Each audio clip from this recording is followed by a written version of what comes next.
Hello, hello, and welcome to the Color Whisperer Show, where we talk about all things home and healing. I'm Jeanette Chasworth. I'm your host, and I am the Color Whisperer. I'm here to help you with your home and healing. You can find me at my website, thecolorwhisperer.com. If you have any questions, I can help virtually as well as in person. And today, it's Lunar New Year, and we're going to celebrate it today by bringing in Reverend Debbie Grace. She is going to tell us all about the Lunar New Year and the dragon and what it means. And we're going to have a little celebration of our own. All right. So, welcome, Debbie. It's so good to see you. Good to be back again with this transmission and space for sharing wisdom and awareness for those that are watching both live and also in the replay. Good to be with us again. It is. It is. So, tell us a little. I mean, this is a very auspicious day. So, tell us a little bit about that. Well, what I encourage everyone to explore is the realization that over 2 billion people worldwide consider today the literal new year.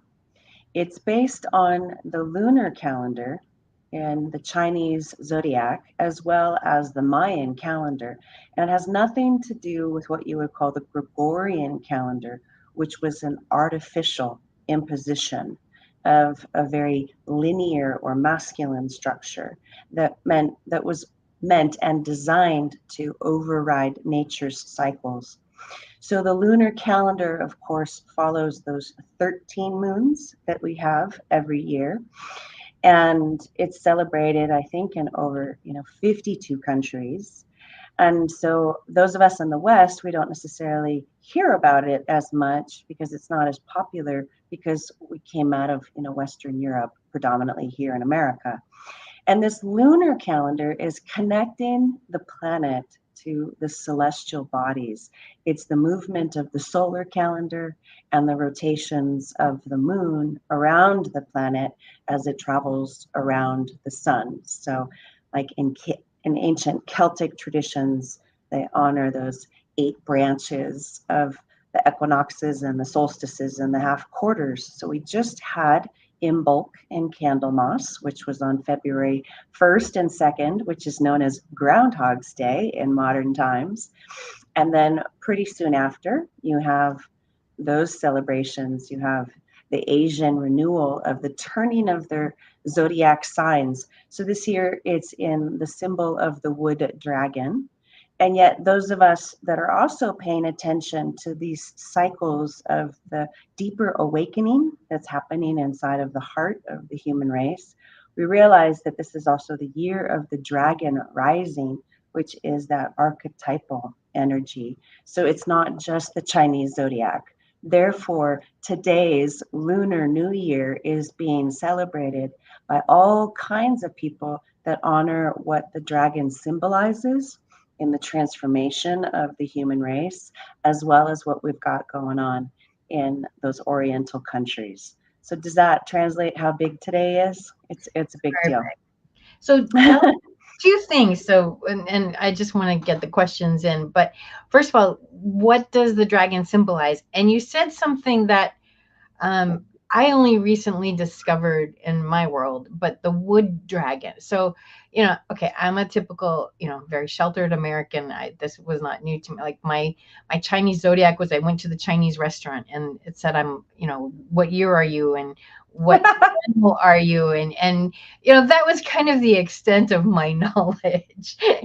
But until a few years ago when I learned about the elements in the dragon. So I would like you to explain what the dragon means itself, but then what is a wood dragon and what does that mean for us? Well, specifically, let's ground that it's 2024. For those of you that study numerology, you're aware that there's this really big date coming up, February 24th, 2024. When you add up all the numbers, it creates an 8. So specifically, this is the year of the wood dragon in that cycle of that infinity loop or the Mobius or the figure 8. So the dragon symbolizes, of course, the auspicious regality of Asian royalty, everything that it means to be regal, which is elevated, right? Rising above the mundane, as well as holding yourself with poise and elegance and beauty and mastery, right? Royalty is highly trained for positions of leadership. So you have to have really high level leadership skills. And it beckons us into our greatness or our nobility, right? The ancient royal courts, like the round table. So that energy of affluence and wealth, particularly with the feng shui of the phoenix and the dragon. So it's the river of the life force, the kundalini, the chi flow. I know you've talked about this in other shows. The vibration raising, the frequency raising, and the dragon is gorgeous. When you see the New Year's festivals, it is this exquisitely colorful and just spectacular color and fire and this auspicious display of light and animation and all things that catch your eye with the fireworks, right? It's the dragon breathing its sparkling light. It's not just fire into its self-expression. So you're fully awake, you're fully animated, you're fully lit up, and you're in your finest attire, and it's red and it's popping with vibrancy and vitality and energized in its heightened expression. And then it also symbolizes the year of relationship, right? So the twos and the fours coming together, partnership and intimacy with yourself, intimacy with a beloved, intimacy with colleagues and associates. So this is a massive year of manifestation, both with yourself, like the dragon can symbolize that soul awakening. The dragon can also symbolize conscious partnership coming into our lives. The dragon can also symbolize, which they literally do in Asia, all forms of wealth codes, all forms of currency streaming in for your projects, your dreams, your visions, and your endeavors. So in Asia, the dragons are the ancestors and the ancient ones. And you don't do any business endeavor without talking to your ancestors for assistance. And so in America, we've lost the richness of this cultural tradition that allows us to literally receive what you would call supernatural or spiritual support for our earthly experiences. So we could spend 10 hours on dragon and not cover all of it, but that's just kind of like the flavor of just how many just delicious and incredible things that the dragons bring to us and will continue to in years to come. This isn't just the year of the dragon. Oh yeah, that was February 2024. This is a landmark month on the planet. You can quote me on this. This is the turning point for also the animation of the dragon heart, which is that fire of the human spirit to rise up in freedom and liberty and sovereignty and claim our destiny or claim our dharma or claim that higher vision that we know that is our sacred calling. So it is very much a call to action today.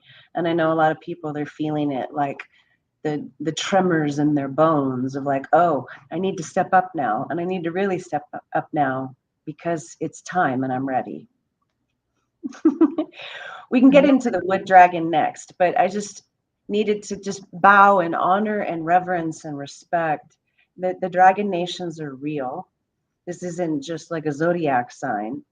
And I wish to import what you would call Eastern mysticism and Eastern ancestry and Eastern culture over here to the West. So it's like bringing the lotus, right, to the Western world, because the depth and the profundity of dragon consciousness is going to rock this planet into heaven on earth. I promise you that. It's like, don't mess with the mother dragon. And this is why, right? Game of Thrones was tapping into that archetypal level of the potency of the dragon queen. So there you go.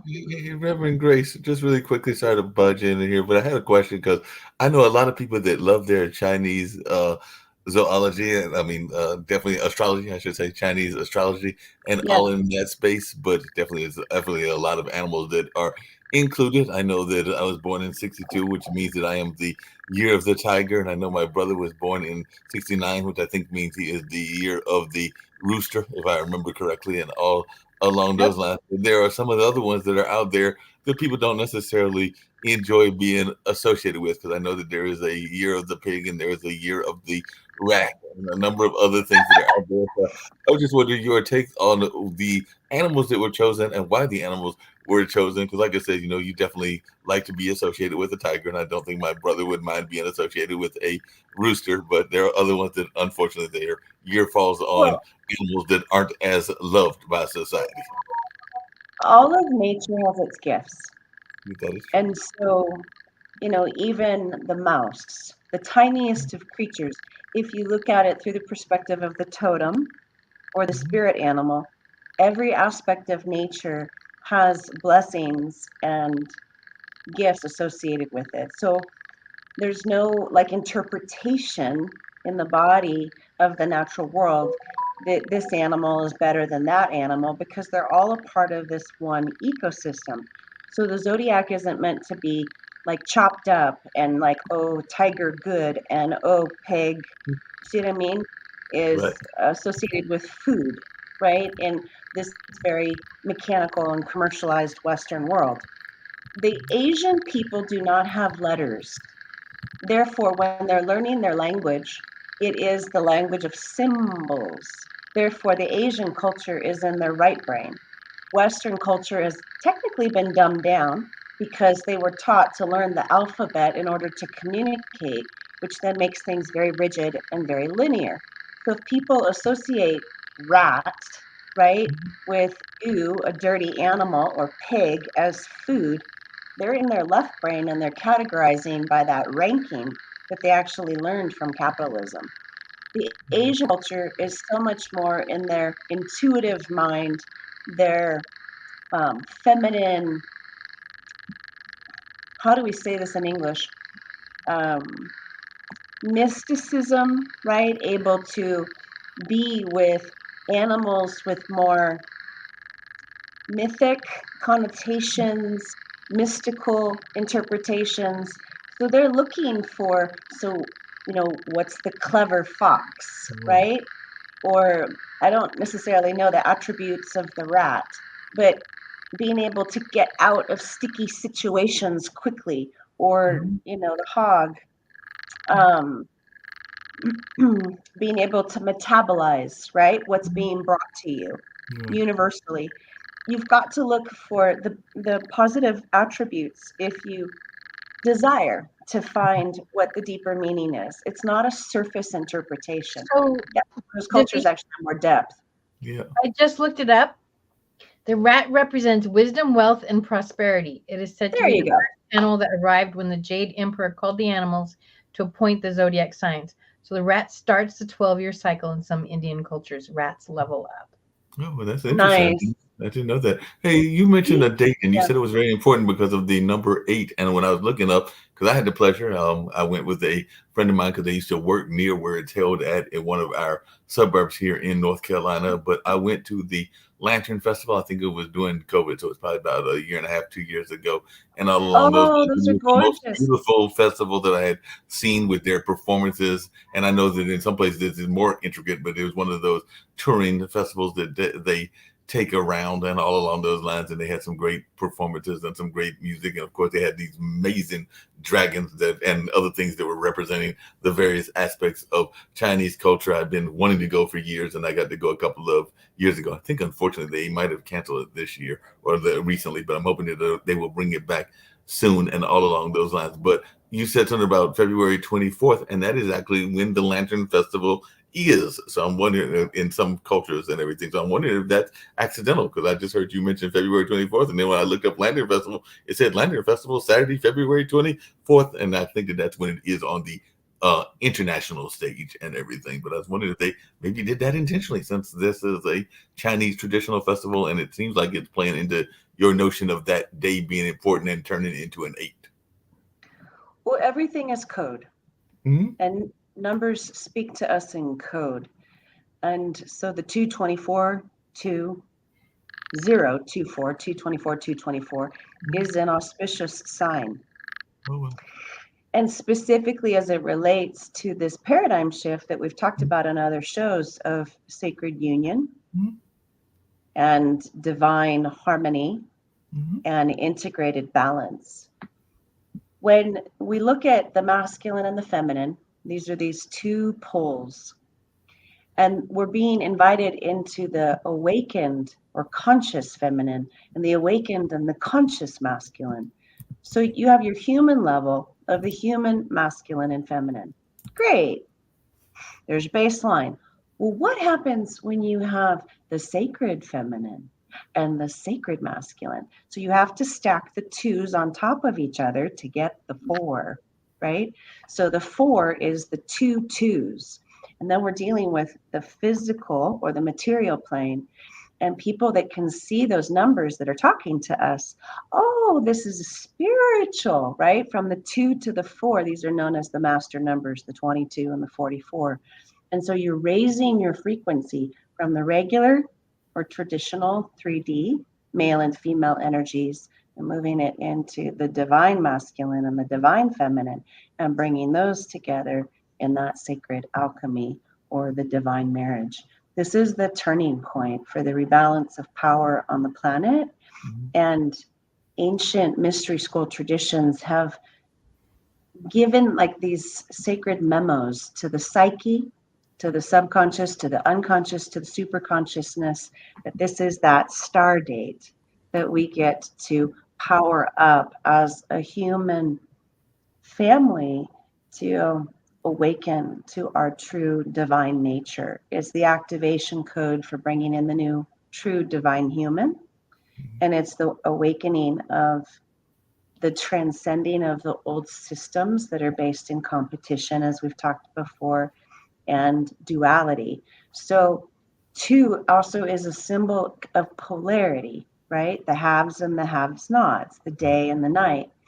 You don't have that when you move to the 4, right? You move into the medicine wheel, the north and the south and the east and the west.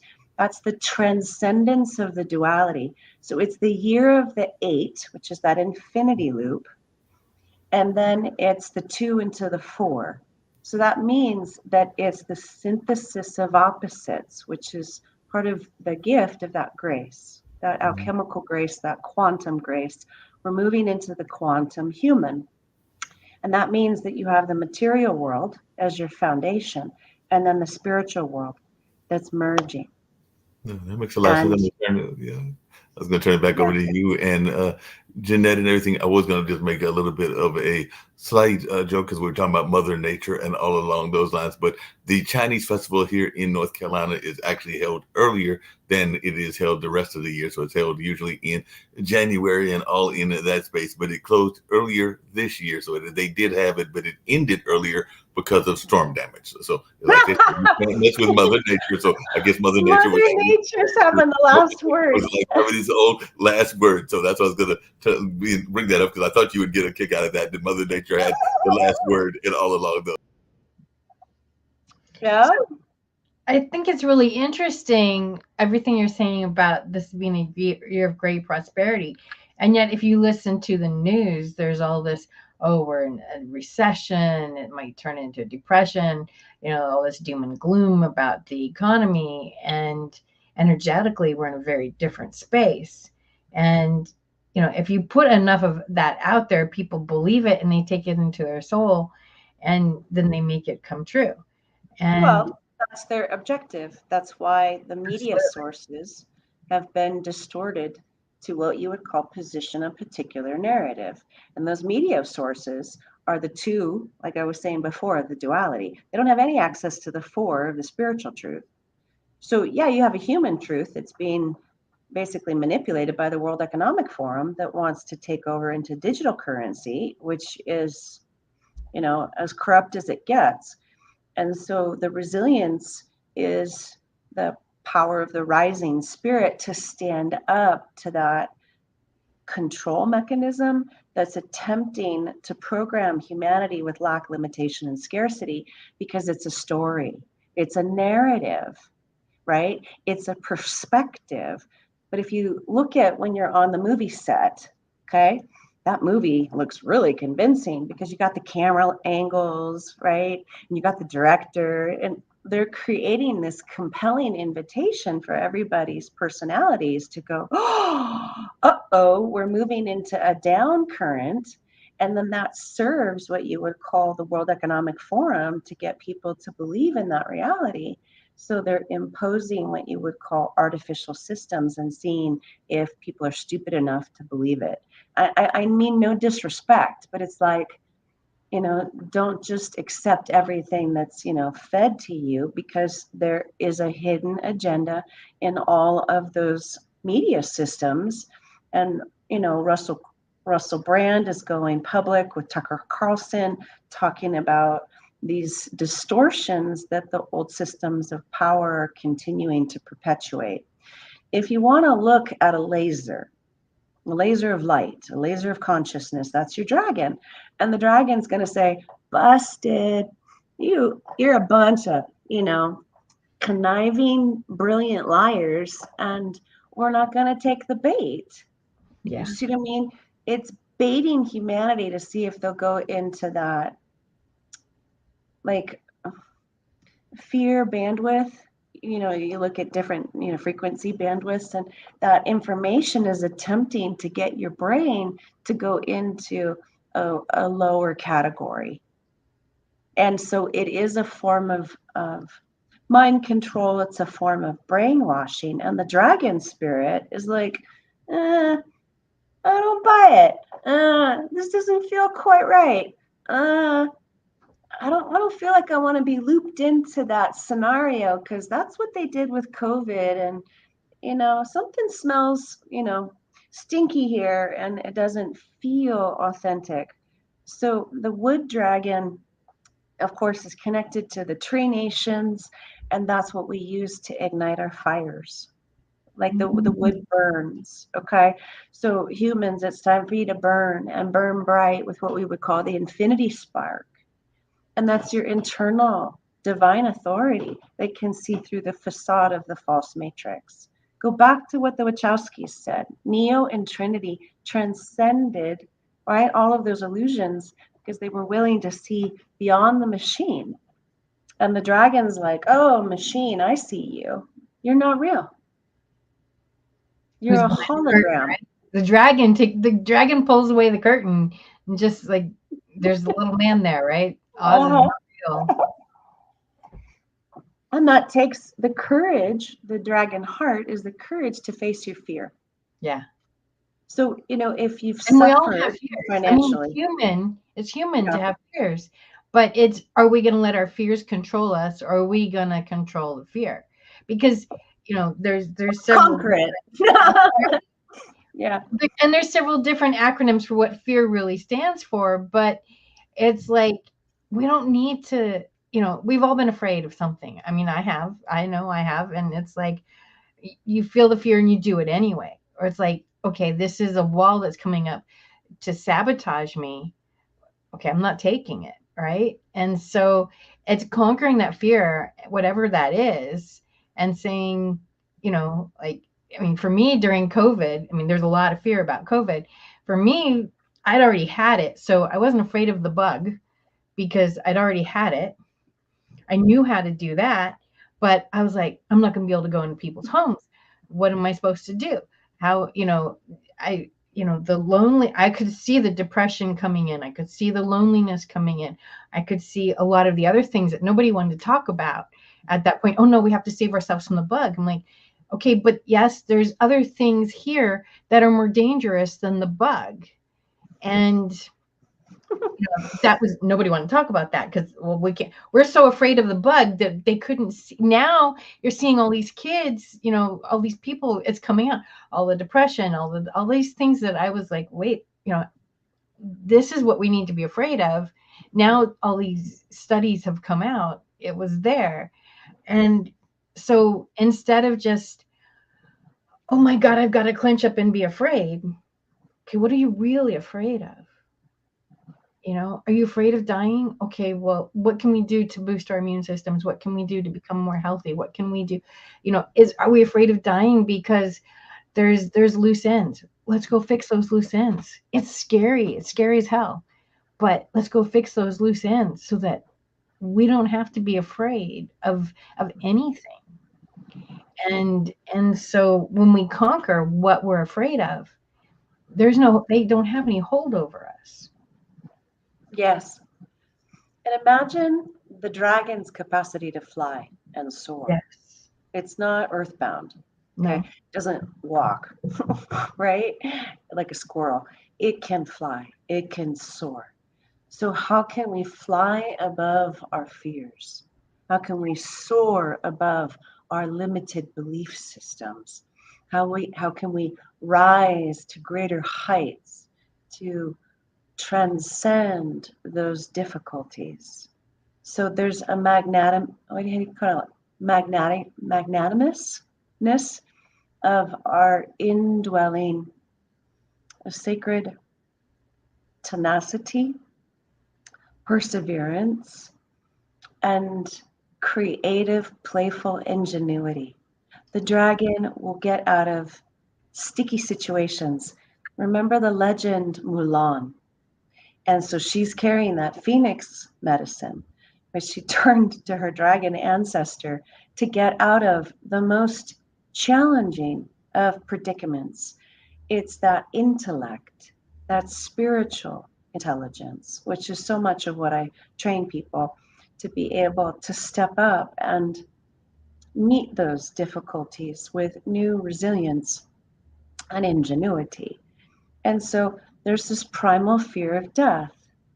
It's the core wound of the whole species.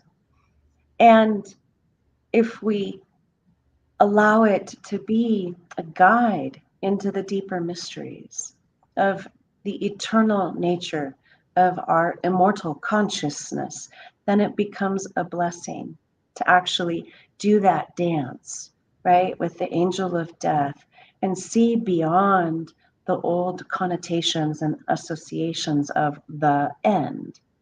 Yeah. And there's all of these legends and myths that talk about the hero and the shero that has to go across the veil. What's the biggest topic right now on the planet? Near-death experiences. Everybody wants to hear about what happens on the other side. That wasn't the case 15 years ago. Everybody went like, oh, well, that's strange. That's bizarre. Now, it's like the hot topic. And so we have medical proof now, right? With like a Dr. Eben Alexander, heaven is for real, from a Harvard neurosurgeon. So if you'd like to see outside of the box, you have more opportunities on the planet than ever before. And can't you see the dragon taking your fear by the hand and basically saying, I'm going to take you on a magical journey and help you see the world through a different lens that's based in love. Remove your glasses called the fear lens and bring in the lens of your heart, the dragon heart, the dragon flame, and bring in that camera angle of I'm going to look at myself and my life through the panoramic picture of love made real. And that's a choice and that's a decision. So to let the dragon consume and merge with you means I'm going to live a spirit-driven life. Nice. That's a really huge blessing, and the gratitude that we could have to these benevolent spirits that work with us both in the energetic realms. Dragons are real. We also have reports out of Asia that they have found the bones of dragons, and the governments kept that information hidden. So it's not folklore. The dragons are the ancient ancestors of Asian cultures. And that's why you have the stories that the emperor and the empress were half human and half dragon. Mm.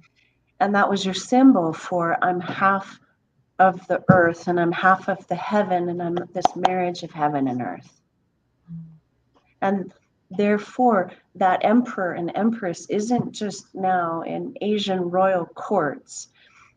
part of my legacy is I'm one of the reincarnations of Empress Dowager Zhaojing, who brought the phoenix and dragon lineage to the Ming Dynasty.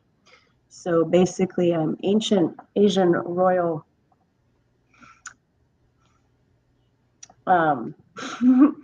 temple leadership.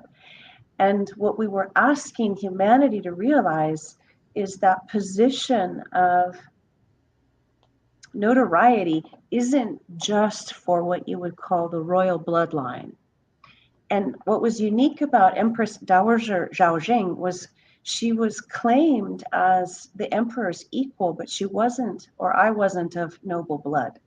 He married me because my spirit is regal, because I was so intelligent, because I was so resilient, because I was so gracious in all of those attributes that he associated with presence and a regality of benevolence to serve and steward the people and be that protectress and guardian for a whole nation.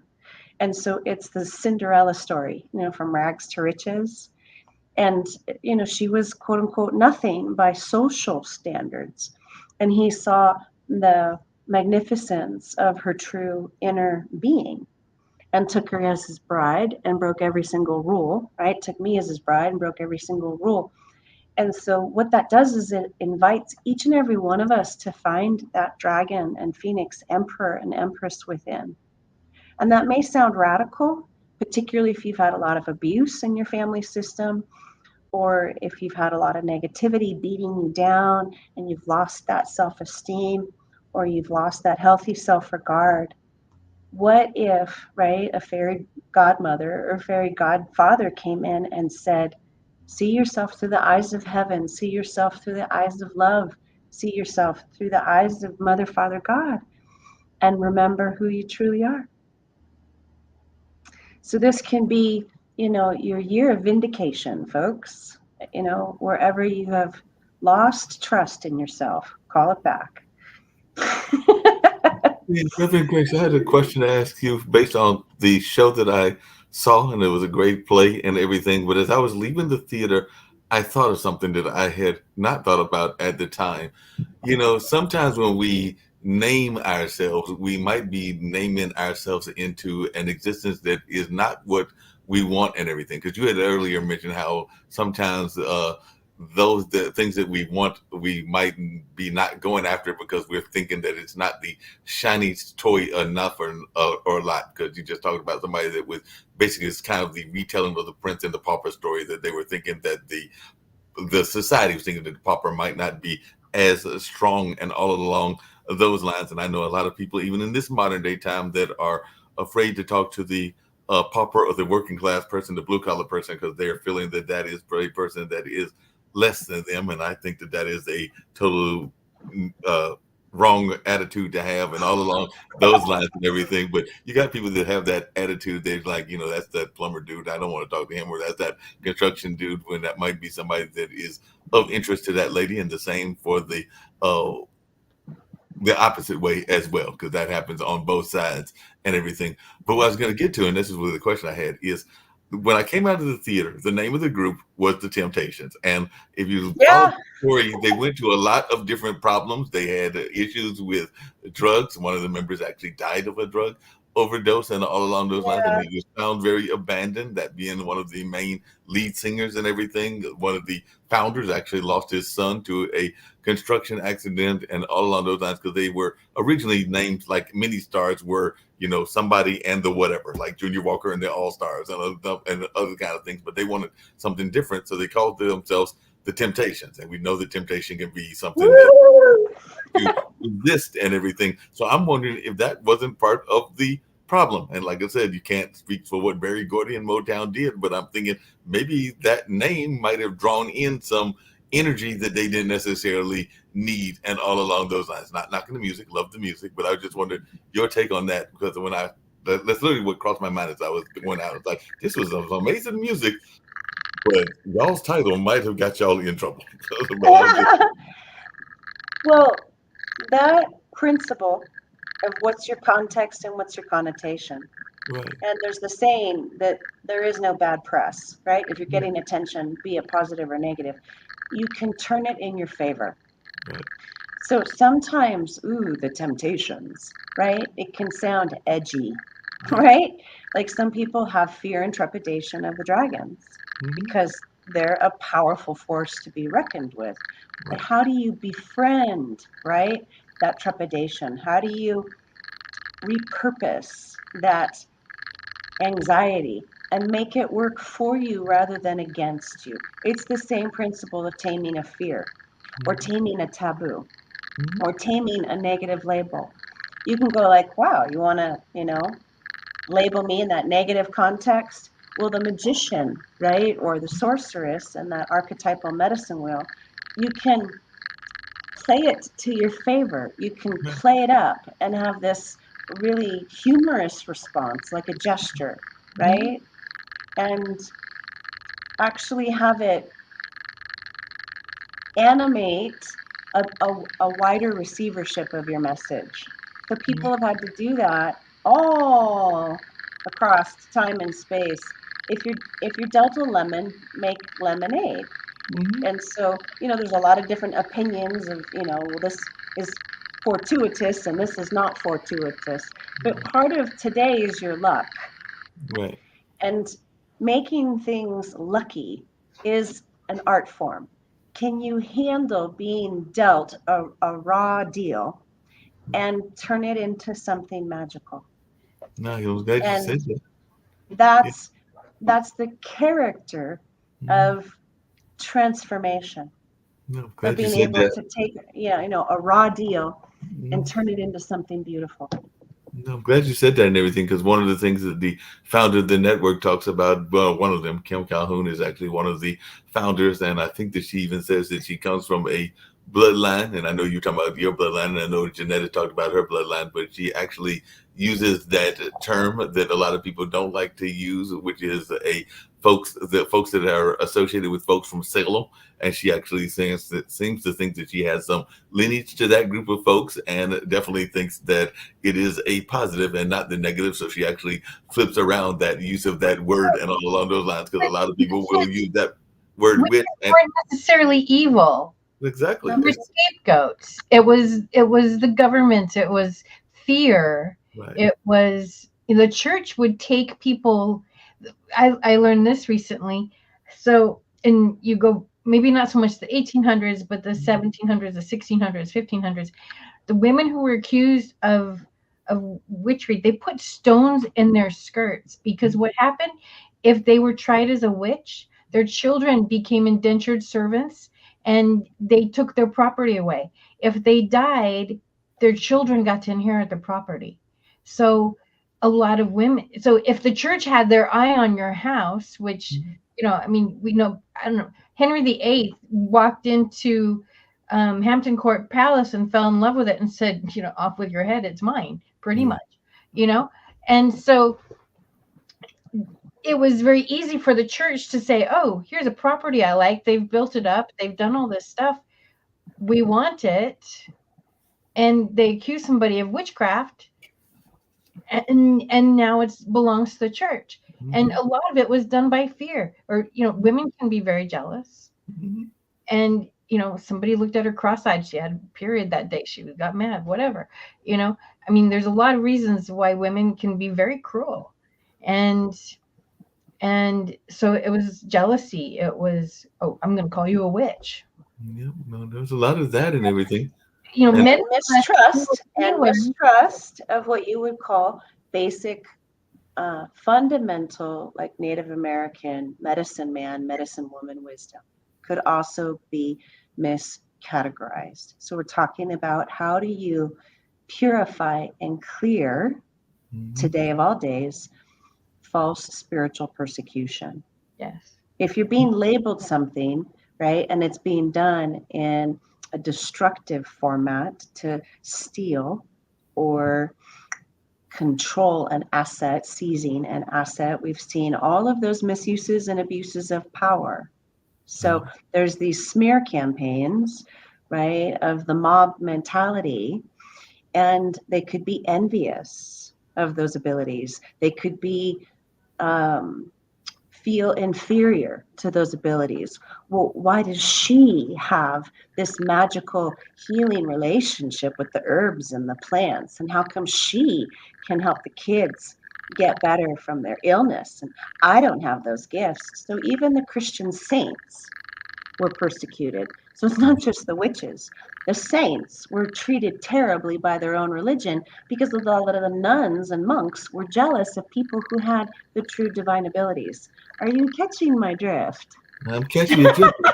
But Reverend Grace, along those same lines, like I said, this was a very good week for me in terms of being able to have some amazing events. And this one actually was at the cultural center that I work at. But there's a young lady named Disha Fillion. I believe the book is called The Secret Lives of Church Ladies. And she was there doing a book signing and all along those lines. I forget where she's from. She's not from North Carolina, might be around Maryland or something like that. But she was talking about how she got sent to church. Because coming back to your point about churches and everything, and as a youngster, she was one of those. I hate to use the term, but sometimes I like to use it because it's a fun term. She was one of those smart aleck kids, the kids that would actually ask you questions and all along those lines. She wanted to know why she was going to church, but her mother and her grandmother wasn't going to church. And what it was that double standard that exists because the guys in the church could do whatever they wanted, but these two ladies, both her mom and her grandmother, were divorcees. So the church did not see them as a positive asset and all along those lines. So they actually encouraged them not to come to church, but they would ask the daughter or the granddaughter, in the case of the grandmother, to send the kid to church so she could get the quote unquote indoctrination or the correct teachings and everything. But they didn't want the women to come in because the women were divorcees and they had that scarlet D on their arms. It's a label. It's a label and it's a judgment. Right, exactly. And so what we're focusing on is human empowerment. Mm-hmm.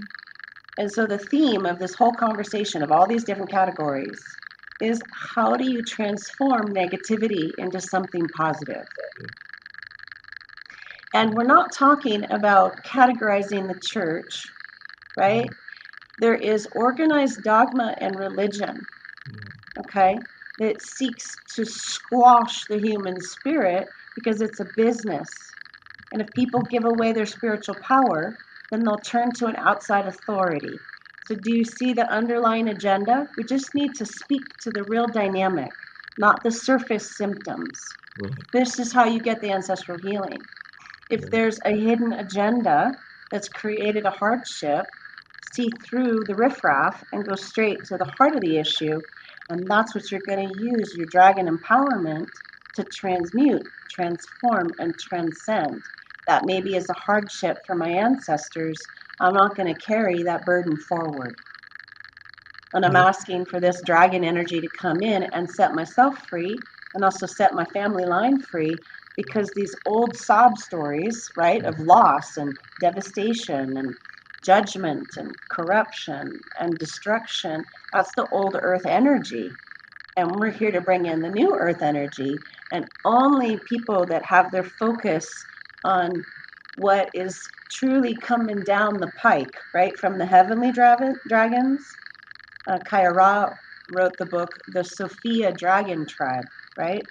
So a lot of people have seen the Divine Mother, right? And that white dragon. The Sophia Dragon Tribe is both the warrioress and the high priestess and the medicine woman and the witch and the queen and the tantrika. All of these qualities of what makes the divine feminine, right?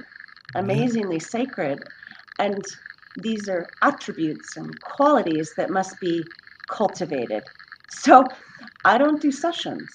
People don't come to me for a healing. People come to me because they realize, oh my gosh, she is an ambassador and an emissary for birthing the quantum new earth. And to study with her is to study, right, with an ancient mage or a sage or a wise one. And those of us that have that drive inside of us to make a difference and create a more positive world for ourselves and our children and the generations to come, we're going to stand up and challenge the darkness on every single category. You know, and pick whatever it is that is your most passionate commitment to pierce that shadow with lasers of light and bring it into the garden of something incredible, out of adversity into self-actualization, right? That's self-transcendence. And it's a strength of mind, it's a strength of spirit, it's a strength of heart. It's also the strength of the body, right? Because you got to go on this epic journey of awakening, and that takes stamina and that takes fortitude. So can you feel they just gave us a through line, meaning the spirits that are with us? Like, see the golden path of all these different categories that all three of us have been mentioning. There's the golden road or the gold frequency that can guide us all into new realities, which we deserve. And Reverend Grace and Jeanette, there's another part of that wisdom that is out there as well. And sometimes it's used as a division force as well. Because one of the other things that the author Phil y'all mentioned and everything was the importance of food in our society and all along those lines. But sometimes food can be a divisive force. Like I like to, well, I eat out way too much, but I also like to try different dishes. Like I might try some Indian food one day, some Japanese food, or some other foods. But there are some people that use that food as a dividing line. Like you can't be fixing chicken any kind of way. It's got to be fixed my way, or it's not the same thing. But you got some people that have their regional styles, and they are not going to have you prepare the food any way but their way. And that's even what she talked about, because apparently when she went to college, she was thinking she was fancy, and she was calling the food Neapolitan, and her mom was like, I don't know what that is. I just know that I like the food mixed together, and I don't like the fancy name that you're giving it, and all along those lines. But I was just wondering the importance of the food journey too, because that can be a divisive thing as well. Because sometimes people will use food as a division tactic as well. Well, we have humanity in its lower frequency attributes. So we talk about this ego. Okay, only a human ego is going to argue about food. Let's just be honest. Okay, that's not coming from this radiant presence. So you have the human identity, you have the human personality. Okay, you have the lower frequency attributes. They're going to squabble, right, around recipes and dishes. Okay. Right. One of the things that we talk about in the near-death experience is your end-of-life review. Okay, all things considered, get real. What do you think matters most once you've graduated, you've crossed over, and you're looking back on the sum totality of your entire life? Do you think you're going to squabble over cuisine? Not at all. Okay, so people that are stuck in that level of thinking, okay, they're thinking very myopic and they're very small-minded, the heart, like the Grinch, okay, they have a closed heart, no open heart, right? An open consciousness would get caught in that argument. Now, to get involved in an argument, you have to say yes to participate in an argument. Do you see what I'm saying? Yeah. So you can be gracious when somebody's trying to bait you into an argument, and you go like, okay, that's the trick of the ego. It's a trickster spirit, right? Jeanette and I just went to Prescott, Arizona, and studied with somebody and hung out with somebody who was trained by Pacifica Graduate University. It was started by Joseph Campbell and Maria Gimbutas and Hillman, in this legacy of mythological or mystical psychology and the study, right, of the human's heroes and sheroes journey archetypally. And so that would be a test, right? If that kind of a discussion came to you, the hero would see, oh, this is a trick to see if I'm going to go into a lower frequency, if I'm going to participate, right, in that mundane world. But the hero learns to rise above the mundane. The shero learns to see beyond the bickering, right, of that world that doesn't work. Do you see what I mean? That's what I mean by those systems of conflict, right? You can smell conflict of like, are you just attached to having an argument for argument's sake? Or are you going to express your love for life and passion in acceptance and inclusion and flexibility? Like, So if the Asian royal families are going to, pay for a plane ticket and have me come back, right? Because they recognize that I'm the reincarnation of, their royalty, and they serve me a meal that makes my stomach churn, okay? Because it's something I wasn't raised on. Do you think I'm going to criticize their food because my Western palate can't handle those dishes? No. No, not at You all. stay in humility and you go, thank you. And you scan the table and you figure out, go, give me the courage, right, to try something new here. Even if it tastes terrible, I'm going to put a smile on my face because that's being kind. And that's No being doubt, considerate. Reverend Grace. I was actually laughing because I ran across some of those people that you're talking about, those contrarians that like to debate just for the sake of debating, not because they have anything to say or to bring anything to it, and all along those lines. So I've run across some of them on the networking and other places as well, even in my own life here in Durham. So that's why I was chuckling, because I was going, yep, I've run across those folks and everything. You mentioned earlier about the dragon being real, and I'm hoping that the Loch Ness monster is real at some point, and that folks will find him and all along those lines. Even though he's probably living in peace down there in the ocean, we've only researched about 5% of the ocean and everything. So hopefully the Loch Ness monster is perfectly fine, just like maybe the city of Atlantis is perfectly fine as well. But there is a major event that's going to happen in about 5 days and everything. So Reverend Grace, I want to know from you, because I've heard that this person exists and that he really was a figure of history, that he really was real and everything.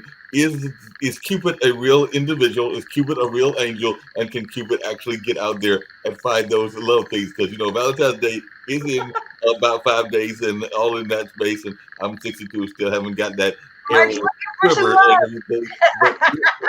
But is Cupid a reality, and is Cupid a real figure, or is it a mythological figure that never existed? Fun? Oh, well, hang on. I need to honor Jeanette for something first, and then we'll get back to that. One of the things that I love about Jeanette is she has a passion for healthy food. Mm-hmm. And she sees food with her connoisseur, right, as a source of medicine and wellness and well-being. And so it's our relationship to food as either a commodity or a source of, the sacred feminine would relate to food as she does, as something to nurture, right, and appreciate the art of the cuisine, the art of the culinary skill sets, the art of baking, the art of pouring love into what you're making that then is being provided for the public. So through Jeanette's eyes, because I've experienced this with her, she'll take me to these magical places where they just love on the food in the kitchen. And when it's prepared to you, you can feel that there's joy and happiness, as well as really, really awesome, healthy organic ingredients.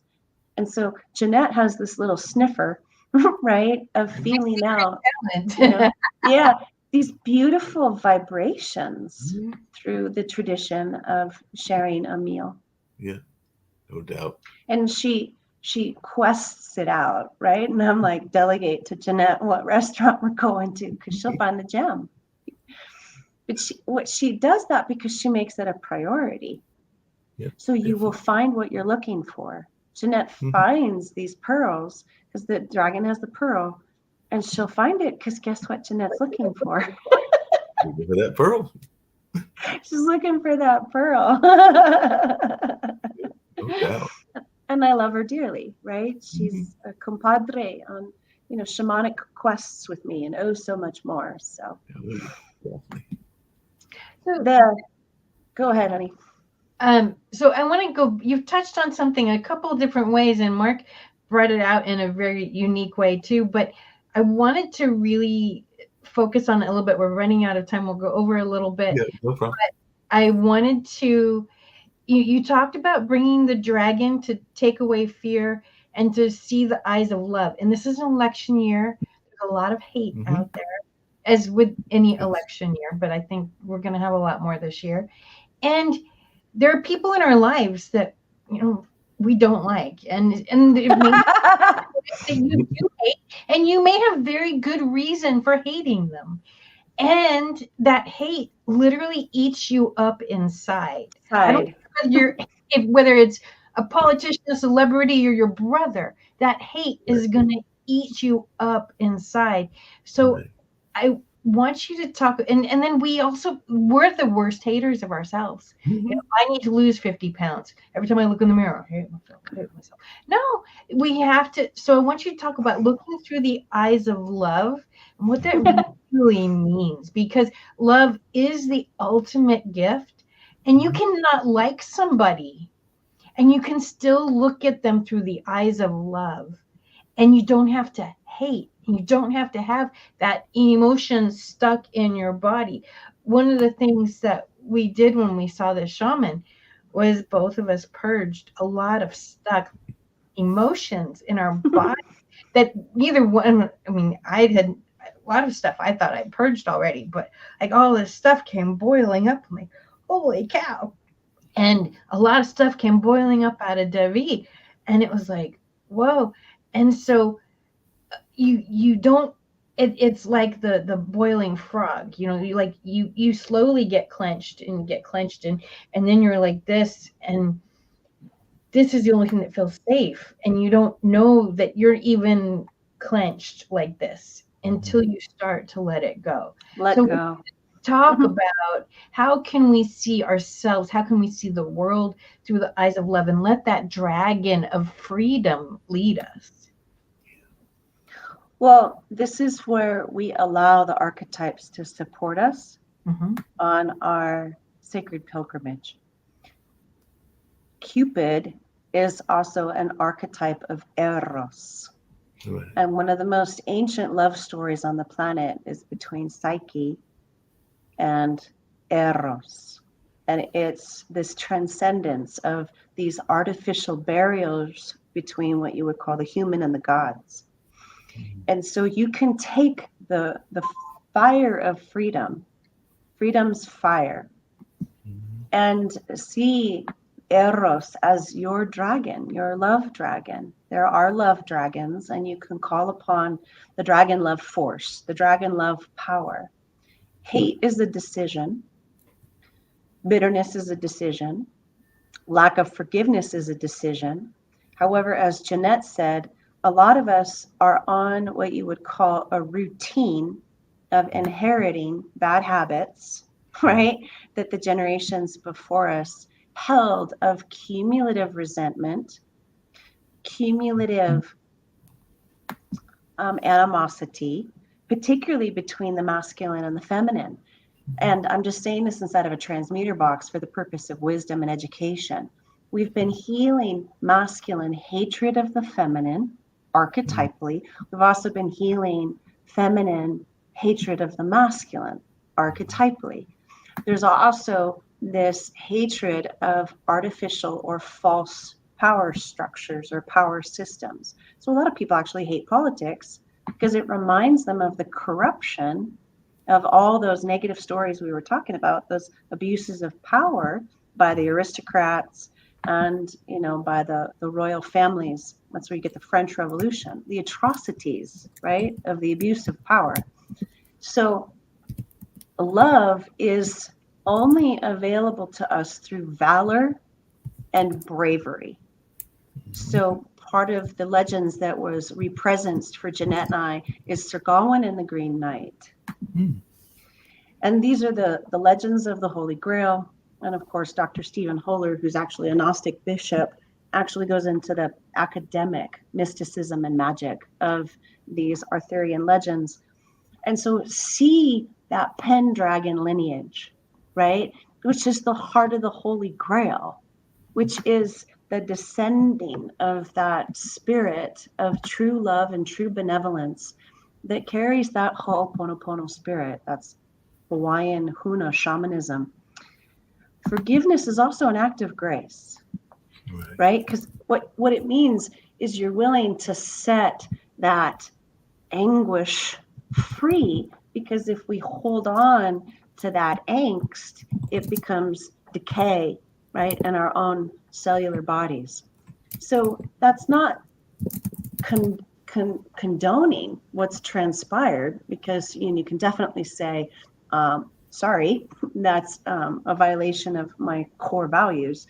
It does not resonate with my sacred principles and virtues. I say no thank you. to those decisions and actions and choices and behaviors. However, the whole ceremony of Ho'oponopono, which over in Hawaii is the water dragons and the nagas, and all of this is real. You just step across that membrane of human disbelief, the human programming of negating that those other dimensions, right, exist. Well, they do, and there's the nagas, which is the water dragons over in Hawaii, right? Aloha spirit. And this Ho'oponopono medicine, whether it's a wood dragon or a water dragon, brings the waters of the catharsis, right? Of the realization of that negativity put me on a trajectory of growth.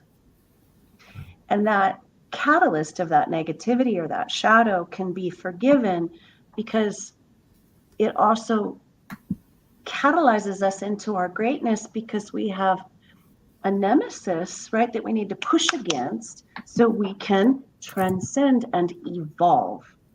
So this is in all of the great legends where your nemesis actually does you a favor because it forces you to transform and grow and evolve, which you wouldn't normally do if somebody didn't cause you great pain or bring in that experience of suffering. So I'm not saying that you're approving, right, of that atrocious experience. The dragon heart, even the water dragon, will say, I'm going to wash this free. I'm going to cleanse this free, because if I hold on to that animosity and angst and bitterness and rage or anger, it's going to eat up my dreams, and it's going to keep me stuck in that conflict, duality, polarization, and then I won't have the love energy flowing through my body to attract a new miracle. So if we don't let it go, if we don't surrender it, if we don't set it free, then we're all in our armor, and that won't allow the divine intervention. And every legend, you always have divine intervention. Well, can the divine intervention reach us if we're all shut down and clammed up? So we have to be brave enough to go like, okay, it hurts, but I'm going to trust, right? Multidimensional divine love to bring me out of this unpleasant circumstance and into something incredible, because that was the whole point. In the end of life review, basically, your brownie points is, did you choose love? Even in the face of fear. Speaking of choosing love, apparently, and I'm glad you mentioned Hawaii, because apparently we were talking about this on World Edition, which is our news show here on Pod TV, and the other founder, Nick Palvita, is of the opinion that the law won't hold up. But apparently there in Hawaii, they upheld this notion that you don't have the right to carry a gun because of the spirit of aloha. So they were actually using that very peaceful atmosphere that Hawaii is known for to kind of rebuke this notion that people have the right to have handguns. So they were actually putting that part of the country in a more positive direction, which is I know the direction that both you and Jeanette feel that the whole world is going toward. So when I saw that, I was definitely thinking that was a positive news story in a positive direction, because it came from the Hawaiian Supreme Court. So they were definitely going like, no, that's going totally against our spirit of aloha and what we are about here in Hawaii. So they were definitely being more in tune with their spiritual gift, in my mind, and everything when I read that story and heard about that. Yes. In Carl Jung's depth psychology or transpersonal psychology or mythic psychology, there's the language of the goddess. And one of the groundbreaking cultural traditions that she researched and brought to life was these civilizations that had no weapons. And she was an archaeologist at UCLA. And so she wrote about these love-based cultures that did exist on the planet. And UCLA tried to, laugh her as a, charlatan and facade. And Joseph Campbell recognized her genius. And he's like, no, this woman's telling the truth. If you believe that war is your solution, that's a mindset. It's a thought form. And we have proof that there's cultures and civilizations on the planet that survived without the need of weapons. And so the war machine goes like, what are you talking about? Well, they were so wealthy with agricultural endeavors, philosophical endeavors, artistic, right, innovation, that we don't have time for war. We don't have time for conflict. And the fact that she found the proof that these civilizations existed without weapons challenged what you would call the Darwinian narrative, that it's these ruthless, right? Nature is ruthless. The human nature is diabolical. No. At our fundamental core root truth, we are love. I am love, and you are love, and we are love, and that's true human nature. So that flies in the face of the war agendas that make lots of money when they finance both sides of the conflict. Incredibly brilliant if you want to make profit off of death. So do you see what I mean? The aloha spirit is, we're not going to profit off of death. We don't subscribe to that, aberration of the original human divine blueprint, which is love. And then you can find a Maria Gimbutas, who's now recognized as an academic giant, right, through Pacifica Graduate University up in Santa Barbara, that, yeah, we have proof that this isn't a fantasy and this isn't a fairy tale, that love actually wins. But if you don't know that it's grounded in real civilizations that lived on these principles of love-based culture, then it's just kind of like, an unreachable or intangible utopian society. It's not. It's actually existed, and we get to reclaim it and bring it back in a new way. Dun, da, da, da. And then, do you hear the dragons cheer? Like, they're figuring it out, Love is the greatest power. If you want to have the secret weapon, I highly, encourage you to find the arrow of love to pierce into whatever the darkness is. It'll work.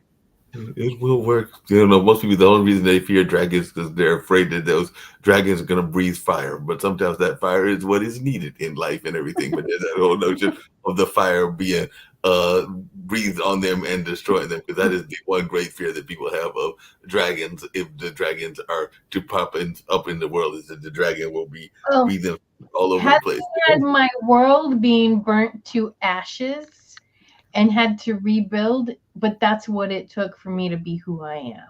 I wouldn't wish it on my worst enemy, and it's what it took for me to be strong enough to be who I am now.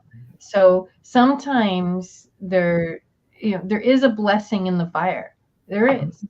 It doesn't feel good all the time when it's being burned, but there is a blessing in the fire.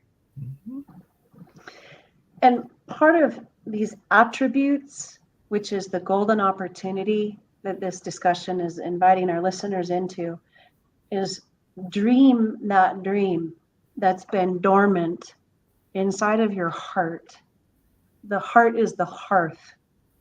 And yes, has there been negative black dragon lineages on the planet that are extremely violent and extremely destructive and extremely oppressive? Yes. Is that the end all be all of the dragon line? No. Discernment is required. As Jeanette and I have said, is there the misuse of the black arts on the planet? Yes, indeed. We don't have to go into fear, recognizing that those lineages that specialize in separation consciousness exist. The hero and the shero will be prudent and very, very sagacious and very, very clever when you're interfacing with what you would call those old energies of separation. It takes finesse, it takes resilience, and it takes creativity and ingenuity to be smarter than the darkness, even if that's a black dragon. It does not mean that you have to go into paralysis and shut down. Okay, it's a formidable foe. Got it. However, as Jeanette said, you can wield that divine intervention and call upon all of your allies, right, in the non-physical world, and ask for, assist me right here, right now, to overcome this block, to overcome this challenge, to overcome this adversity. And for me, I've had to call upon both the phoenix and the dragon. For me, the dragon is more of that masculine energy, but I'm not talking about gender. The phoenix is more of the feminine energy. And the highest prophecy in all of Asian culture is the awakening of this original tree of life, where the dragon is in the roots and the phoenix is up in the branches. And when you have that reunion of the phoenix and the dragon, heaven on earth is born. It's one of the most ancient Chinese legends. And so it's that transcendence of all negativity is held within these two beloveds that are coming into consummation and conjugation inside of that original primordial tree of life, which is in every culture and every continent and every civilization on the entire planet. So the phoenix and dragon is part of that tree of life awakening, the great tree. Doesn't get any better. You have your Celtic version of it, you have your Indian version of it, you have, you see what I mean, the African version of it. These are universal symbols. And so today is that day. Tune in, tap in, and connect with that universal symbol and have it ignite your resolve to birth more love into your own life and birth more love into your communities and birth more love into your families and birth more love into this planet. AKA, this is the golden opportunity to be the change you wish to see in the world. Hey, Reverend Quite Grace, literally. you're going to be in the change you want to be in the world and everything. I don't know why I've never thought about this before, but there was a friend of mine, and it's not that common a last name, but she did a lot of work, and I think still does a lot of work with folks in Africa and orphans in Africa, and definitely is in tune to a lot of the same things that you're in tune to, but is originally from the North Carolina, Virginia area and everything. But I was just wondering, and it's a long shot question to ask, but there was a lady named Mary Grace, and that is literally her name. And I know that Grace is your last name. So I was wondering if there's any possibilities that y'all might be related. Because a lot of times as you talk and I hear her talk, I'm going like, if they're not related, they should be related because y'all have a very similar kind of spirit and everything. And I think I met Mary during the times of some music events as well as being part of, if I remember correctly, the Occupy movement and all along those lines. But definitely, as you were talking, I'm going like, they have a very similar spirit. I wonder if they're related and everything, because she had done some work back in the day with some of the orphans out of Sudan and other places. But I just want to hearing you talking, I'm going like, she's on the East Coast, she's on the West Coast. Maybe they're related. But I thought I'd ask you, even though I knew it was a long shot question. No, it factors into this sacred pilgrimage that Jeanette and I just took. There's this indigenous term in Lakesh, Wirikocha, Satnam, and Aho Metakuye Oyasin, all my relations. My oversoul is actually Lady Grace. Mm-hmm. Therefore, I am one of the manifestations of the ascended master, Lady Grace on the planet, who also overlighted, Mother Mary, who also overlighted Sophia. So like Jeanette and I are here because we're part of the same soul group. We're part of the same soul family. So are Jeanette and I blood relatives? No. Are we spirit relatives? Yes. So as you're saying, Mary Grace, do I know her? Yes. Have I met her in this lifetime yet? No. Mm-hmm. Gotcha. Do I remember Jeanette before this lifetime? Yes. Mm-hmm. You see what I mean? But that's multidimensional truth because I know Jeanette from other timelines. Right. And the soul is not singular. We have this soul cluster, we have this soul fabric, we have these soul families, we have these soul groups, and then you have this massive oversoul. So all three of us are part of the same oversoul. And that's moving out of that small individuality, that tiny self, and feeling like, yeah, there's other versions of me on the planet that are doing great work. And I bow to my sisters and I bow to my brothers, right? That are on the same frequency, love wave. And that's how Jeanette and I found each other. That's how Jeanette found you. That's how we, relocate each other again. Like, hi, good to be with you. Not our first rodeo. Not the first rodeo at all. And I would not be surprised if you and Miss Grace don't find each other at some point or another. Like I said, a lot of times when you're talking, I'm like, this sounds like a very similar conversation that I've heard before and everything. And sometimes it was not as as intimate as some of these conversations are, because they might have been more surface conversations than our conversations are, but definitely y'all have a similar spirit. So that's what just crossed my mind. I have this heart desire because I was physically staying at Jeanette's house when she was interviewing this other magical woman. What's her name, Jeanette? Eva. So we had this heart vision to have all four of us get together with you. So it would be 3 women and Mark as the masculine pole, because I felt her. And, you know, I was multitasking. However, everything that came out of Eva's mouth was, sister, yes, yes, yes. Like, check, check, check, right? Spot on. That's a joy. That's a pleasure. And to find her on the planet through your broadcast, you see what I mean? The 2 of you have connected me with a soul sister that I didn't even know existed until I heard, you know, your broadcast. So this is the synchronicities, right? We're finding each other because we're meant to, because we really do need to power up as cooperatives, alliances, and teams. And I have the highest respect for this woman, and I haven't even met her. You know, and I'm collaborating with her. I just get it. You know, it's like coming in through the ethers, the love wave. Like, this is your soul kin. We can't deny our soul, because one of the things, and I've never said this on Jeanette's show, but I don't know how much she watches my other shows, but the one thing that I do on the Online Dinner Party, which is the show that I do every Wednesday, and I realized that it was not done accidentally, and now I'm doing it almost intentionally, is that I invite a number of people like you would to a normal dinner party. Like, you may know them, you may not know them, and everything. But one of the things that I do at the end of the show is I give them a chance to share what they are about and how they can be reached, but I also give them a chance to give a message of positivity, because that's almost like my closing song. So there are closing activity that happens. So in probably close to 200 shows, there have been 200 messages of affirmation, because that is, and probably more than that, probably close to 500 to 1,000, because I'm giving these people a chance to give a message of affirmation of positivity. Because like you and like Jeanette, I feel that we are in a changing pivotal time, and the best way that we can make this pivotal change is to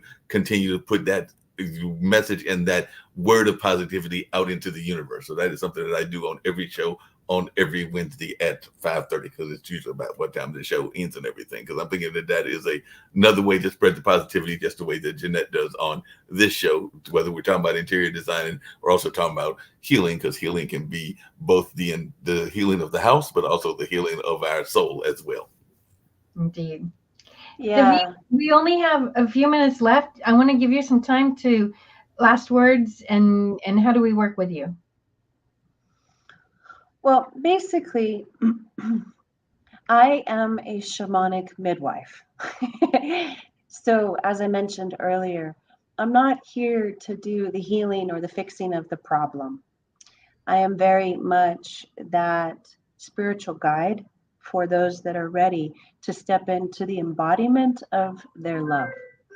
Oh gosh, there's the little bells of my phone. Sorry about that. And what we were talking about earlier today, I don't know if you can see it with the glare. Oh, no. I specialize. There you go. Divine Union. In working with both the phoenix and the dragon together. And if you can see behind the phoenix and the dragon, we have this original sacred feminine and original sacred masculine, and they're all inside of what we talked about, that great and original tree of love. We're leaving the tree of life, which was born of, right, the split of the knowledge of quote unquote good and evil, and transcending that separation consciousness and moving into unity consciousness. So I am that galvanizing presence of how to bring more light into your body, somatic. These are your sacred soul initiations, your sacred rites of passage.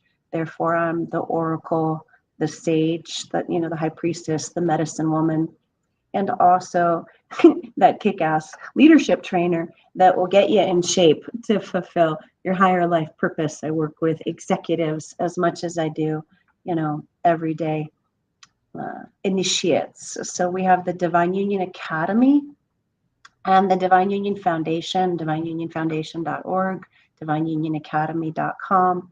And so this is those paths of transformation. I specialize in the Soul Intelligence Academy. And as we were talking about earlier, I love to collaborate with other gifted messengers. And so I do, Akashic readings and, soul activations and, mythic journeys, all that good stuff. Our true commitment, though, is to not work as an individual practitioner so that I am one of many, right? So that my gifts are complementary with Jeanette's gifts and Eva's gifts. And so we're really a sisterhood of the awakening of the human heart.